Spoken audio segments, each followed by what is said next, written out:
welcome back. In this video, none of these videos are in chronological order. They're based off the class that I'm teaching. So this one right here is going to talk about, this will be the beginning of another one that I'll show you. So what I'm doing here is developing one of my students developed a screen for a web app that a mobile app that we're working on. And so the screen needs to call an API and send information. So a couple things that ran across is in iOS you can't create a checkbox. And if you look at the demo that a student in my class created, she has this in Adobe something. So as you see here, we need to have checkboxes. Now, for the Android version that we're developing, it will work fine because you have that template in there. So I found out that you have to be very creative on this. So what I did here is I took her image that she has, and I copied a unchecked version and a checked version. So what we're going to do is we're going to apply that into our code, and we're going to create some Boolean expression that shows us whether it's checked or unchecked. That'll be the first phase. Now the second phase is I need to figure out how to get a value from when it's checked and when it's not checked, which I think I have an idea. And once we have that value, we have to determine which ones are checked. So that's going to be where it gets a little challenging. So we have to come up with a way to decide which ones they choose to check from, so that when we send those values to the database, they have a unique value of some sort. So I'm thinking that we give these some type of value, maybe 1, 2, 3, 4, 5, 6, 7, something like that. Maybe 1, 2, 3, 4, 5, and maybe this is 5A, 5B, something like that. So that way that we could determine where those, and then when I figure we can have a table in the database that represents these values, and then we have a value that represents it, and whatever. So with inner join queries, whatever. So there's a lot involved. So I want to at least get this part done. So let's do that and see how we can do it. So all you could do is you could do a screenshot. I'd recommend doing a screenshot of this unless you have it. But for the most part, I already have that done already. So let me pull up what I have done. Downloads. So we have this here, and we have this here. So, you see the unchecked one, and there was a checked one there too as well. Pull it up real quick.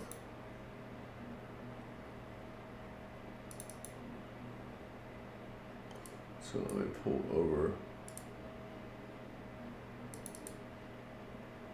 Yep, so this is the checked one. It's not perfect. The student in my class can do a much better job on getting these aligned. But for the most part, just to show how it works, these will be the two images that we pull into our code. All right, so let's do single view app. Next, checkbox demo. So this is just a demo to show you how it works. It's pretty straightforward. As you see, I already created it, so let's create. All right. Let's, first thing is go to our storyboard.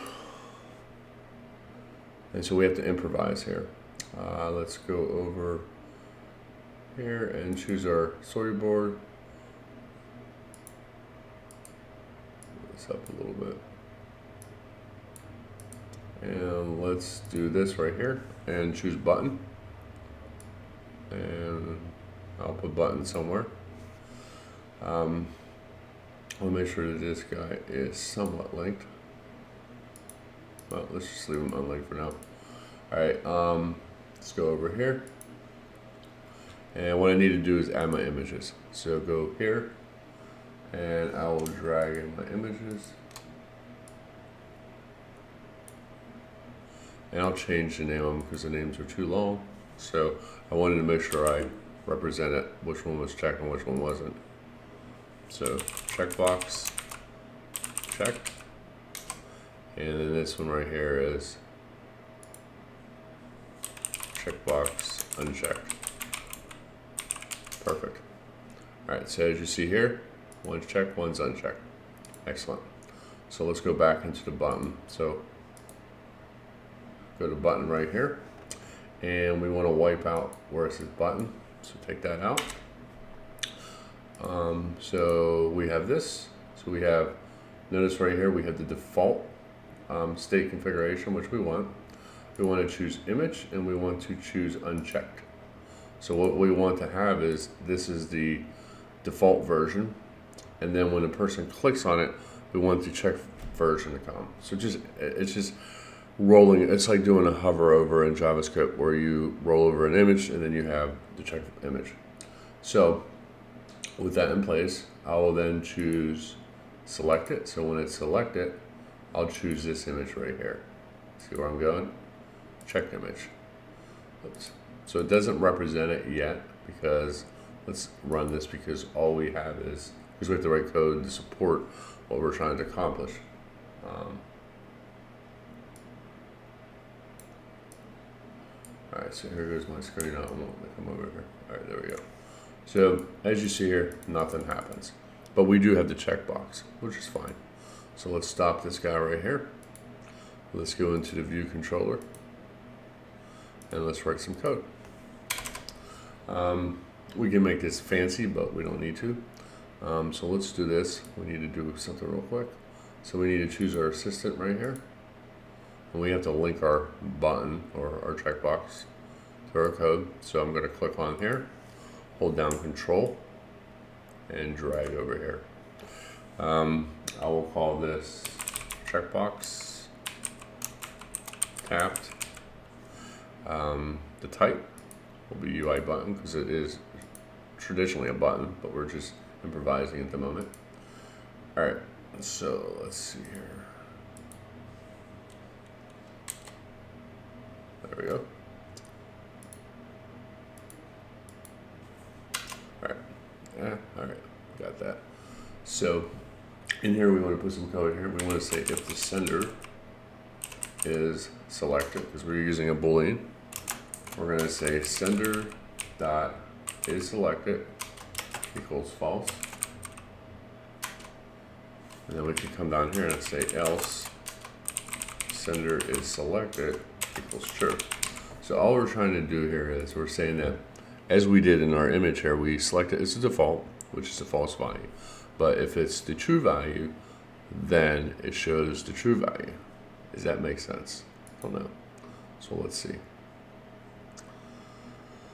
All right, so we have it selected, and look at that, it works. Now it's not fancy, because the young lady in my class will do a much better job than I will do with this, and she will fix this up much better. But for the most part, for demo purposes, for our application, whatever, this will work. So this is how we uncheck it and check it within iOS. Now, as far as getting a value from that, we have to determine, because there's going to be multiple boxes. So I'm going to have multiple check boxes like this. I'm going to have labels next to them, and we're going to have to define which one represents what value. So that'll be something that we'll have to do in the next video. But this one right here is important for me to show, because I will forget about this in a couple of weeks, so I could always rely back to this myself, but also for you as a student who's developing this awesome app.